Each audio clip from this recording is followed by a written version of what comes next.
Hello students, already we have completed our first chapter and also you all have appeared the chapter in test and you know your marks. Before going to another chapter, let me ask you a small question.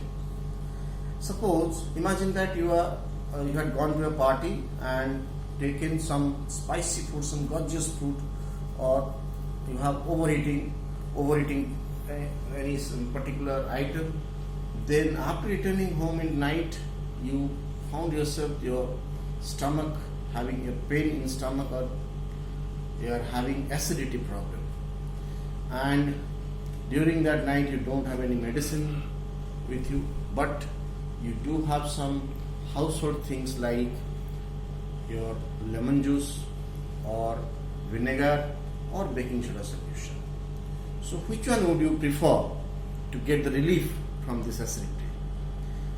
Definitely it will be not lemon juice, not vinegar, but the baking soda solution. That is because this baking soda solution can give some healing effect, can neutralize the acidity or acidic level of your stomach. So today our chapter or topic of discussion is your acids, bases and salts. In class 7 you got some preliminary idea about acids, bases and salt. Now coming to the literary definition of acids. So in class 7 you read about acids are those substances which are sour in taste. Now here there is a lot of debate regarding the pronunciation of this word, particularly because I had some experience in that particularly the batch that were appeared this time. So they are always a group of students always in ready to listen to the particular pronunciation. So you find out from your dictionary or Google it, whatever. I know it is sour in taste. So particularly the acids are substance which are sour in taste. Okay, and base is a substance which is bitter in taste. But there are a lot of theory or the definition, coming to the definition of acids, there are a lot of theory in it. So we particularly accept or apply the Arrhenius theory, the Arrhenius theory of acids. So acid is a substance which provide protons to the aqueous solution, or we say that the H plus ion, the substance which provide H plus ions in aqueous solution, or particularly it is called H plus water giving hydronium ion. This is called hydronium ion.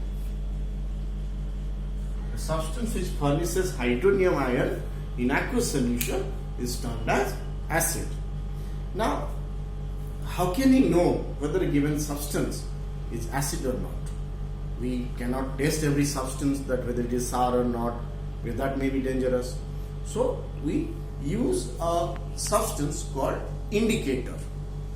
There are a number of indicators from which, or by using it, we can know whether a given substance is acid or base.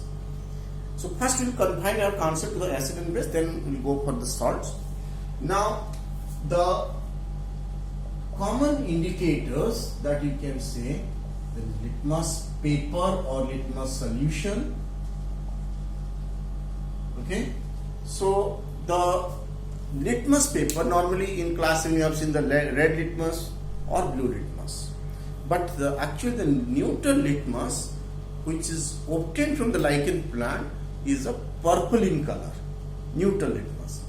But when you are using a blue litmus, and if you are putting a drop of acid on the blue litmus paper and we are finding that the color changes to red, we say that the substance is an acid.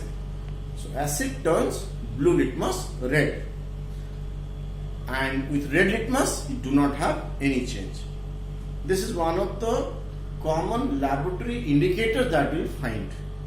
Now apart from that, you can have some natural substances by using you can know a given substance is an acid or base. So for example, now in order to know a substance is base or not, it changes red litmus to blue, but do not have any change in blue litmus. Similarly, if you find some curry stain on the white cloths, suppose you are wearing a white cloth and you are taking some food and the curry has accidentally spilled over it, so you have a stain on the white cloth.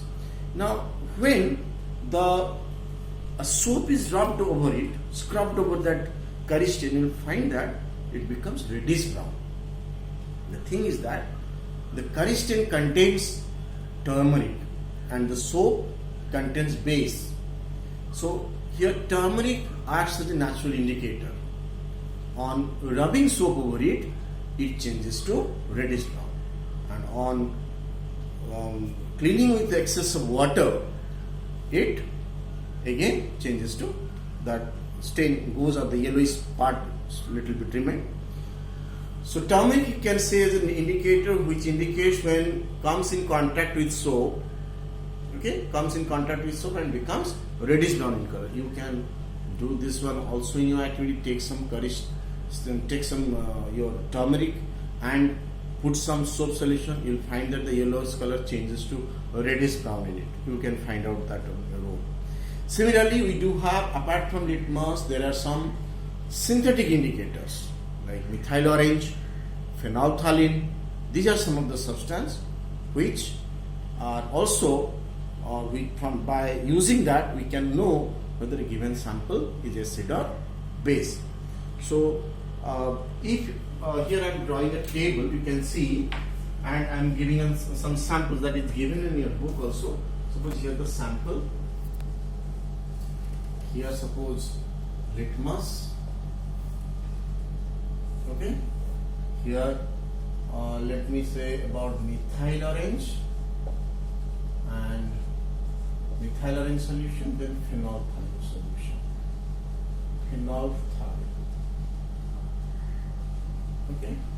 so if you take a sample of, let's say, hydrochloric acid solution, and suppose you take sodium hydroxide solution, so in case of this one here, blue changes to red and no change in the red litmus. Methyl orange, the orange color solution, now on adding the HCl solution to it, it becomes wine red coloration. So yellow color, your orange color solution becomes wine red coloration. And phenolphthalein is a colorless solution. It remains colorless. It do not show any change. It remains colorless. If you take sodium hydroxide solution, as you know, in case of litmus, red litmus changes to blue. And methyl orange is orange color solution coming in contact with base, it becomes a straw yellow coloration. Straw yellow coloration. Straw yellow coloration. And phenolphthalein is colorless, becomes pink in color. So these are some of the common indicators. By the change in color, you can know whether a given substance is acid or base. Now, in case of an acidic solution, it does not show any change in phenolphthalein solution. Even a neutral solution also does not show. Then how can you know whether a given substance is acid or a neutral substance? So, if you take some alkaline phenolphthalein means phenolphthalein in which some base is there. That means that is pink coloration. And if you are going on adding the substance, given substance, and you are finding that the pink color disappear or pink color becomes colorless, then you can know that that is acid. But if a neutral substance is added to alkaline phenolphthalein, then no change in color. It remains of pink color persists. Okay, so that is how we can know a given substance is acid or not using phenolphthalein, that it turns alkaline phenolphthalein from pink to colorless. So acid turns blue litmus red, changes methyl orange to wine red coloration, and alkaline phenolphthalein from pink to colorless. Base on the other hand changes red litmus blue, changes methyl orange solution from orange to straw yellow, mustard yellow you can say also, yellow colored solution, and in case of phenolphthalein it changes from colorless to pink. These are some of the common laboratory indicators that we are using in the laboratory to detect a substance as acid or base. Apart from that, there are some olfactory indicators which can detect a given substance as acid or not from the change in the smell. So in one activity is also given in your book regarding taking some chopped onions in a cloth. Suppose this is that activity which is as described as such, that you have to take some 3 cloths and keep some chopped onions in it and tie it properly and keep it in the freezer overnight. And the next day you will find that the 3 cloths smell will be the same with the onion smell. Now one of the cloth, now take out that the chopped onions and take out this cloth and soak in 3 different solutions. One in acid, one in base, one in the neutral solution like water. And after keeping it and rinsing it, you will find that the one which have no smell at all or almost the smell dies out, that solution is the basic solution. Or the cloth which is being rinsed with basic solution, there the smell almost dies. But the one which is having more vigorous smell, that substance is your acidic solution. That means the chopped onion smell is due to some acidic substance in it, and when it is being cleaned in a basic solution, it neutralized. The acidic effect gets neutralized. That's why the smell dies.